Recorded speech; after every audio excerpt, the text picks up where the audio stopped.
Se você me acompanha aqui no canal já há algum tempo, eu tenho certeza absoluta que você, assim como eu, quer saber o que aconteceu no dia 8 de janeiro. O que aconteceu naqueles atos?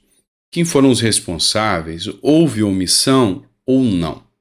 E eu sei que você deve estar ansioso por ouvir um certo depoimento, o depoimento do G. Dias, ou Gonçalves Dias, general aliado ao Lula, que era ministro do GSI no dia dos atos. Só para refrescar sua memória, esse general é considerado sombra do Lula. E ele estava lá dentro do Palácio do Planalto no dia dos ataques, conversando com as pessoas que estavam depredando os prédios. E essa informação foi escondida, não soltou para ninguém. Até que um vídeo vazado pela CNN mostrou que ele estava lá dentro.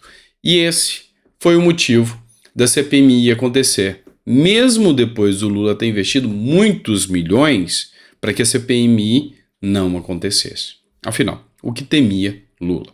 E eu sei que você quer ouvir o general Gonçalves Dias, o ex-ministro do GSI.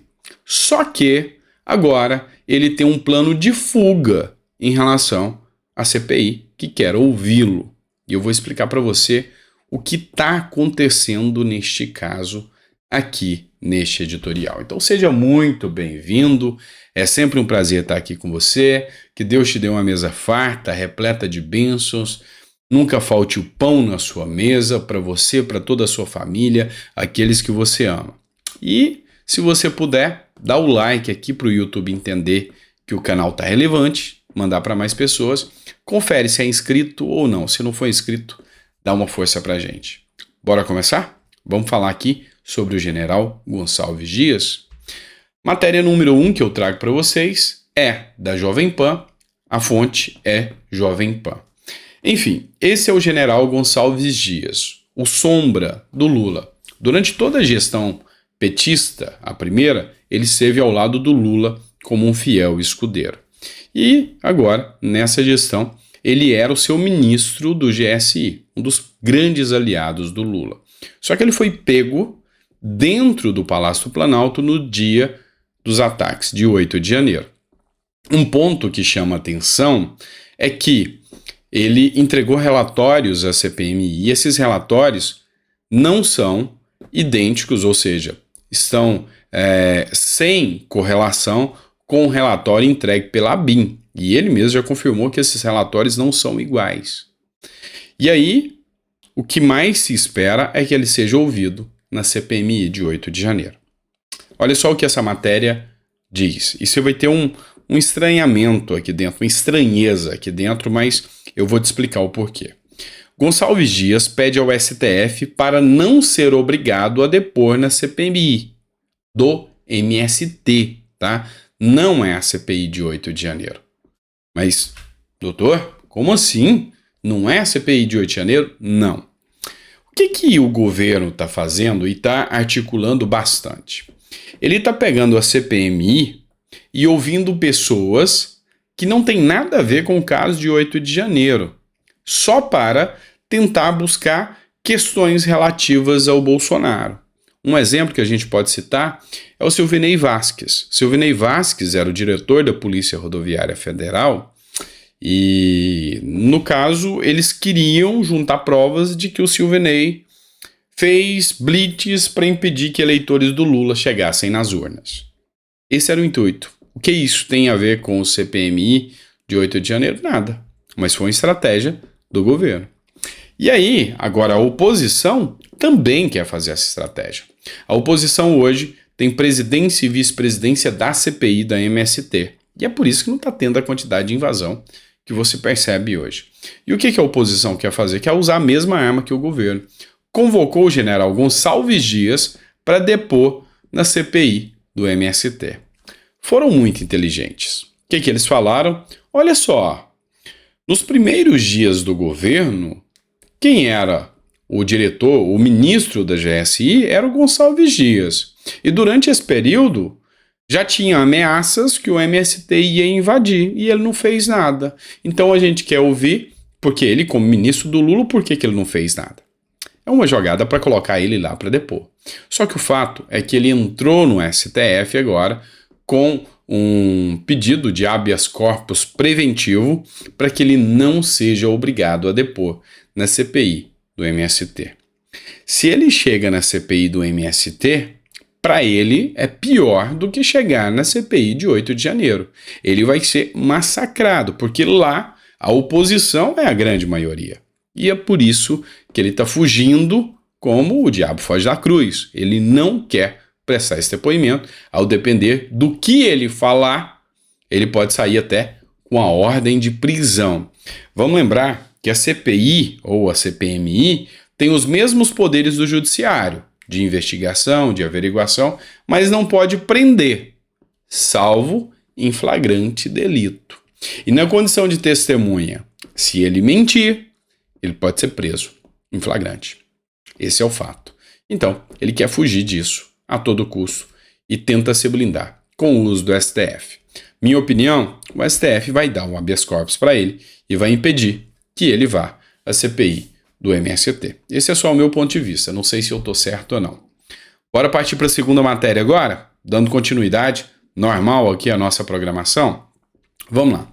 O Lula apresentou o tal do pacote da democracia, que está sendo carinhosamente apelidado de pacote da Venezuela ou pacote ditadura. Além das penas absurdas e inconstitucionais e ilegais previstas nesse pacote, também está a retirada das armas do cidadão que quer se defender. E aí há vamos dizer assim, um movimento de que quer anular os decretos do Lula contra o cidadão brasileiro poder se armar. O argumento é simples. Bandido não pede autorização para a polícia nem para o exército para ter arma. O cidadão, sim. E agora, mesmo depois de estar pagando, mesmo depois de estar fazendo o registro, se cadastrando, estando à disposição do governo, a gente não pode se defender? Haja vista que o governo é ineficiente. O governo não está em todos os lugares. Não é onisciente e onipresente.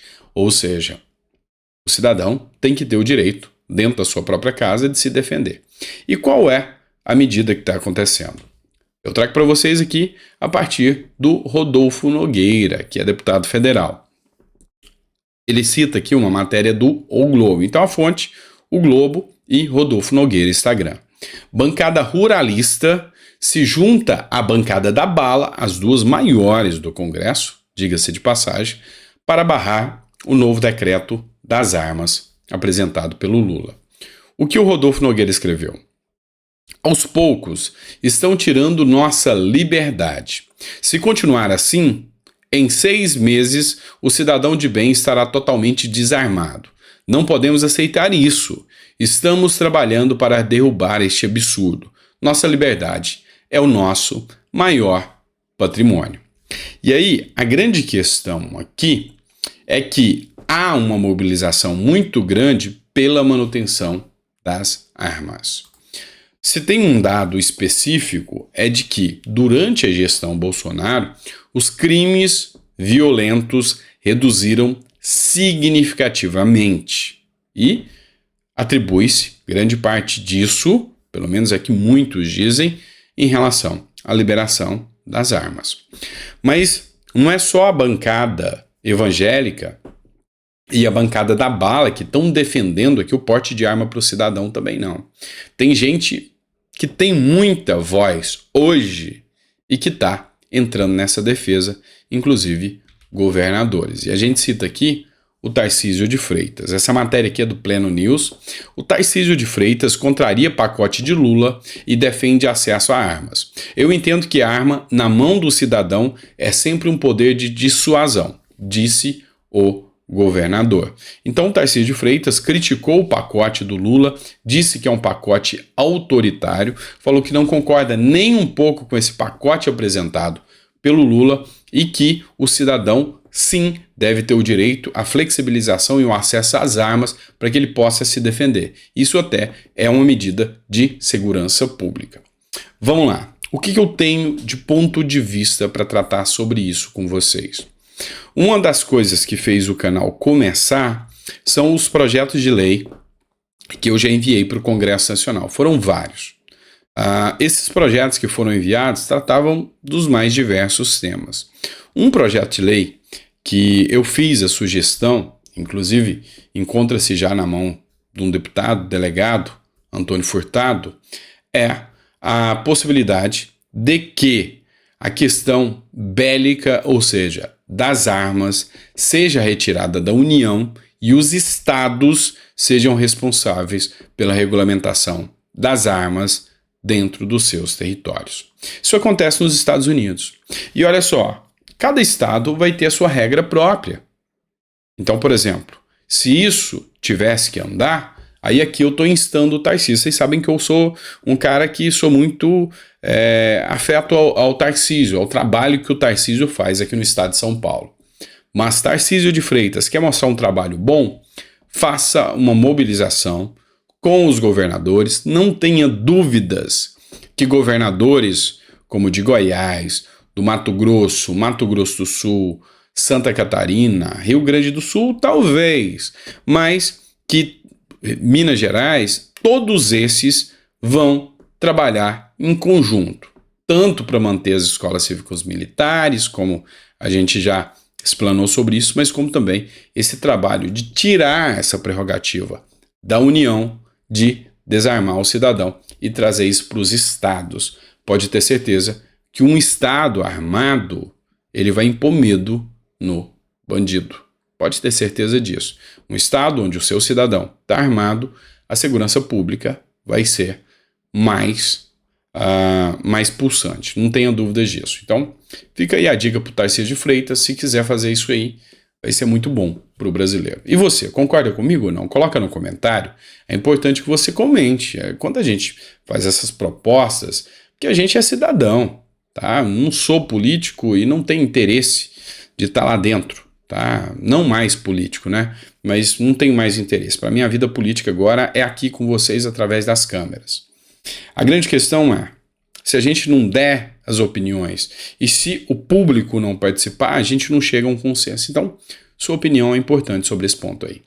Bora falar de um ponto aqui bem interessante e uma decisão judicial que essa merece ser comentada. Desembargador suspende a cassação de Crivella por suposto abuso de poder. De acordo com o magistrado Bruno Bodar, o recurso ajuizado pelo político tem efeito suspensivo. Então vocês devem lembrar do Marcelo Crivella. O Marcelo Crivella, ele teve o seu mandato cassado. Por quê? Uma ação do PT e do PSOL conjunto. Que surpresa, né? Vocês devem ter ficado muito surpresos dessa ação ser do PT e do PSOL. Logo o PT e o PSOL? Pois é, logo eles. Entraram com essa ação alegando abuso de poder econômico. Olha o argumento. Segundo eles, o Marcelo Crivella tinha olheiros. E o que esses olheiros faziam? Quando alguém da Globo aparecia para fazer denúncias dentro de hospitais, o olheiro avisava que os repórteres da Globo estavam indo lá. Eles fechavam a porta e não deixavam os repórteres da Globo entrar. E aí, isso foi caracterizado como abuso de poder econômico e ele perdeu o mandato de deputado federal. Foi eleito como deputado federal e perdeu o mandato. Será que foi isso? Não, ele é apoiador do Bolsonaro. Esse é o grande motivo, vocês sabem disso. Só que ele entrou com recurso. E o desembargador recebeu o recurso. E aí, quando a gente fala de uma ação na Justiça Eleitoral, o recebimento do recurso automaticamente suspende a liminar de cassação de mandato dele e ele retoma o cargo imediatamente. Então ele recebeu, é lógico que isso ainda vai ser julgado lá para frente, ele pode perder de novo ou pode manter, mas ele tem o cargo de volta agora, a partir dessa decisão do desembargador. E aí, o que você acha sobre este ponto? Tá? Eu acho bem interessante e eu sou muito cético com relação a essa questão de perda de mandato, tá? Até porque essa pessoa foi eleita e a perda de mandato ela tem que ser muito bem analisada. Por quê? Porque acho que o papel do TSE deveria ser a fiscalização anterior, ou seja, averiguar se essa pessoa tem as condições depois de escolhida pelo povo. Isso dá aso a muita perseguição política. Esse é meu ponto de vista, tá? Seja de direita ou de esquerda. Bora partir para mais uma matéria? Vamos lá. Quarta matéria que a gente traz para vocês agora, e vale a pena a gente fazer uma análise bem detalhada, porque a gente vai falar de CPMI, dos atos do dia 8 de janeiro, a gente vai falar de novo, né, da CPMI, e a gente vai falar de uma decisão que foi impetrada pela PGR.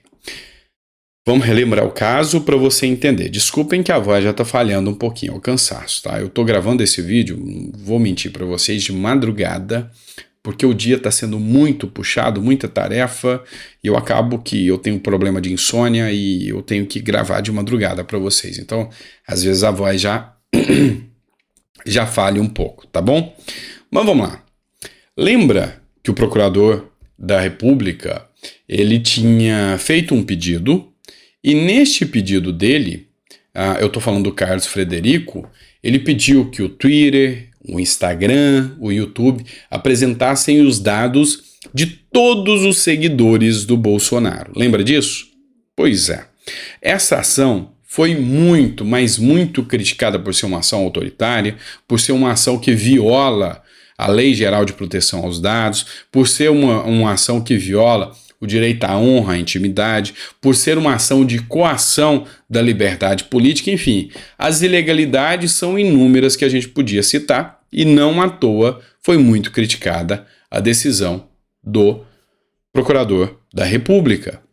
Entretanto, as críticas tiveram resultado e ele mudou o pedido agora. E agora, eu até concordo, tá? Assim, faz parte de uma investigação e o papel dele é fazer a investigação. A PGR muda pedido e agora quer saber se acusados por 8 de janeiro seguem Bolsonaro. Ou seja, aquelas pessoas que estão respondendo processo, que são investigadas e acusadas pelo Alexandre de Moraes. Agora o procurador quer saber se essas pessoas são seguidoras de Bolsonaro. Eles querem saber se essas pessoas publicaram alguma mensagem sobre possíveis ataques do dia 8 de janeiro antecedentes, ou seja, divulgando que esses ataques iam acontecer. Ele quer saber se essas pessoas questionaram o resultado eleitoral. Então, esse é o resultado. É lógico que aqui a maior discussão sobre o caso aqui é que o desembargador, o procurador, ele tá de olho na cadeira do Augusto Aras, então ele quer mostrar serviço e ele quer perseguir Bolsonaro. Essa é a maior discussão que tem-se dentro do meio político. E aí a grande questão aqui agora é até onde vai o direito dele ou não. Como são pessoas investigadas, tanto Bolsonaro quanto eles, aqui entra sim dentro do limite do razoável, tá? Ele pode fazer. Acho que vai achar alguma coisa? Não acho. Acho que é só, sabe, holofote mesmo, só para aparecer nos holofotes. Essa é a minha visão, tá certo? Vamos trazer mais uma matéria aqui interessante para vocês. Tô vendo que o vídeo está ficando um pouco longo, mas a gente vai reduzir aqui. Vamos tratar só essa matéria aqui que eu acho interessante. Essa matéria é do Lauro Jardim. A fonte é o Globo. Ex-AGU de Bolsonaro é exonerado do cargo de procurador federal. Perseguição, estão caçando mais um do Bolsonaro só porque ele era ex-AGU do Bolsonaro. Não, tem nada disso, tá? Não tem nada disso. Eu tô aqui para te explicar. Esse é meu papel. É te explicar para você não cair em qualquer matéria de fanfarrão aí que só quer aparecer, não. Vamos entender um pouquinho mais, tá? O que acontece? Quem que era o ex-AGU do Bolsonaro? O Bruno Bianco. Mas o Bruno Bianco também foi já presidente do INSS. Eu lembro porque durante um período, quem me acompanha já há mais tempo sabe que eu atuei muito no INSS, principalmente durante a gestão Bolsonaro, mas foi brigando, tá? Brigando por direitos, principalmente de pessoas com deficiência, de idosos. E assim, o papel é esse, é brigar para conseguir direitos para essas pessoas. E principalmente fazendo pedidos, e sempre fui muito bem recepcionado dentro do governo, pelo Oliveira, pelo Bruno Bianco, toda vez que eu precisava tratar de alguma pauta do INSS. Eu apresentei mais de 30 projetos tentando melhorar o sistema previdenciário, tá? E todos foram entregues, muitos deles recebidos pelo Bruno Bianco aí, a época que ele estava no INSS. Depois, ele saiu do INSS e passou a ser o advogado-geral da União de Bolsonaro. Enfim, ele sempre fez um bom trabalho e é uma pessoa que tinha e tem uma qualificação profissional ímpar. É um cara que realmente sempre fez um trabalho muito destacado, um trabalho de qualidade, apesar das, às vezes, a gente entrar ali em um atrito ou outro por uma pauta, coisa normal, mas é um cara, sabe, sempre mostrou ser muito bom de trabalho. Agora, o grande ponto que nos chama a atenção aqui é que algumas pessoas, e eu vi pessoal da esquerda que não espalha fake news não, tá? Quem faz fake news é só a galera da direita, né? É o que eles dizem, tá? Dizendo que mais um do Bolsonaro caiu, mais um exonerado, olha só, caiu mais um, daqui a pouco todos os bolsonaristas vão pro caixão. Pois é, não tem nada disso, tá? Lembra do BTG Pactual? O BTG Pactual é um banco que cresceu muito, tem uma repercussão muito grande. O BTG Pactual chamou o Bruno Bianco para trabalhar com eles. E aí, ele, como procurador federal, estaria ali no seu salário dos R$34 mil, mais ou menos. No BTG Pactual, vamos falar de 200 mil para mais na iniciativa privada. E aí? É uma queda muito grande você sair de ganhar 34 para ir para uns R$200 mil de salário, não é? Pois é, na verdade, o Bruno Bianco, ele saiu porque ele pediu para sair do serviço público, afastou do serviço público, falou, não quero saber mais de política, não quero saber mais de serviço público, eu tô indo para iniciativa privada e vou ganhar o meu, igual eu faço aqui. Fez a mesma coisa que eu, fez a mesma coisa que o Guedes. Eu não quero saber mais de política, não quero mexer com isso mais, já não estou apresentando projeto de lei mais, dou uma ideia ou outra aqui para vocês, é isso, tá? Então chega uma hora que cansa também. E desmentindo essa fake news, desfazendo essa fake news, que o pessoal tá postando só o título aqui de que caiu mais um do Bolsonaro. Não, ele pediu para sair, tá? Pediu para sair porque é um profissional de altíssima qualidade e está exercendo aí suas atividades na iniciativa privada. Eu ia acabar o vídeo, mas eu tô a fim de fazer mais uma matéria. Posso? Acho que eu posso, né? Vamos colocar? Só mais uma, aí eu juro que eu paro, tá bom? Vamos lá. Olha só, os advogados de direita têm um perfil no Twitter, tá? E aí, o que a gente percebe hoje? Uma escalada autoritária contra jornalistas vem acontecendo. E aí, eles fizeram uma publicação aqui, meio que irônica, né? Adivinha quem será a próxima perseguida e censurada? A Band. Por quê? Porque já acontece uma perseguição, uma censura contra a Jovem Pan. Ou seja, um procurador do Ministério Público pediu a cassação dos direitos de radiodifusão da Jovem Pan. Ou seja, dos direitos que ele tem de tá atuando aí. E aí, isso está sendo caracterizado como uma perseguição, uma retaliação. E a Band, mas não só a Band, Estadão, Metrópole, CNN, estão começando agora a tomar coragem de criticar o Lula e o Dino. E aqui, os advogados de direita, tá? Esse movimento de advogados de direita do Brasil, argumentam que a Band pode ser a próxima perseguida a partir de então. Matéria. O apresentador do jornal da Band, Eduardo Oineg, e eu tô gostando do cara. O cara criticou muito o Bolsonaro, ele não gostava do Bolsonaro, eu achava que ele era até petista, mas, meu amigo, depois que o Lula assumiu, ele tá com sangue nos olhos para falar contra o Lula, para falar contra o Dino, e compensa a gente observar o que ele tá falando aqui. O Eduardo Oineg criticou a postura do ministro da Justiça, Flávio Dino, que falou com a imprensa sobre a investigação do caso Marielle. A análise dele não foi boa, foi cirúrgica, sabe? Foi em cima da linha, e olha que quem está falando aqui é um jurista. Foi em cima da veia, da jugular, tá? E é por isso que eu queria que você ouvisse aqui essa fala dele. Vamos juntos. Bom, olha só, é incrível o que aconteceu hoje no caso Marielle. Teve uma delação premiada, que os investigadores dizem que pode abrir uma nova frente, mas tomara, porque até agora o que aconteceu foi que apontaram o dedo não para cima, na direção dos mandantes. Apontaram para baixo, no máximo para o lado, com esse bombeiro, por exemplo, que já sabia que estava enrolado, ou o papel de um outro PM, e para anunciar essa delação, como você viu agora no final da reportagem, quem é que apareceu para falar? O ministro da Justiça. Isso mesmo, o Flávio Dino. O ministro não deveria falar sobre investigação alguma. Ele é o chefe institucional da Polícia Federal, que tem autonomia. Quem preside o inquérito é o delegado, que não presta contas para o ministro. Mas ainda assim, o ministro se colocou debaixo dos holofotes. Ele faz isso toda hora, pelas redes sociais também, sempre tirando uma casquinha. Será que ele vai cansar e vai parar? Ou será que a gente vai cansar dele e não vai mais prestar atenção no que ele diz? Cirúrgico, a fala do OINEG. O que você precisa entender sobre o caso do Flávio Dino? O Flávio Dino, ele sabe usar muito bem as armas que tem.